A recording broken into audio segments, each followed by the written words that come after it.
Hi, and welcome to Everyday Life, where a city girl met a country boy and is learning to live a country life.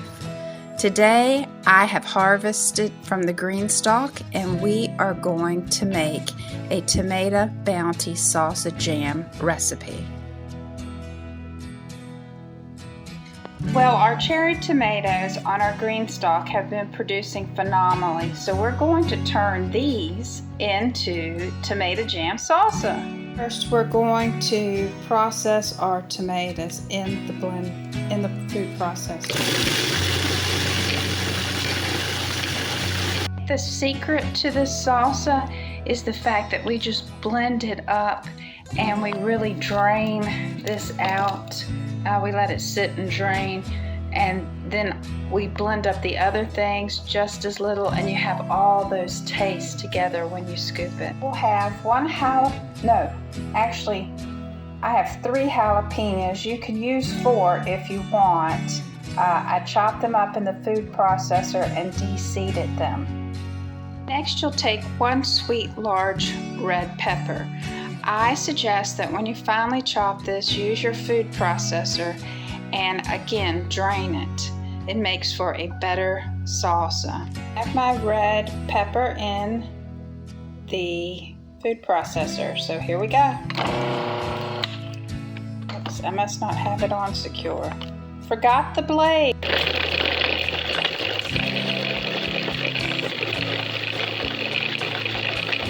Here's the red pepper finely chopped in the food processor, and you can see that it does have juice in it. So again, I suggest straining this. So I just take it off and put it down in a strainer. You're going to need 2 6 ounces of tomato paste, and I have 1 in here, and I'm getting ready to add the next one. Now I'm going to fill up the water bath canner and put it on the stove so it can start heating up. A tip that I have for you is for your canner, if you don't want to carry it, you can just use a quart jar and bring over the water, and it makes it easier. Now that this has come up to a rapid boil, I've turned it down and we're going to simmer it for 20 minutes. I recommend putting on a timer, and at 20 minutes you want to check the thickness. You can also stir it occasionally.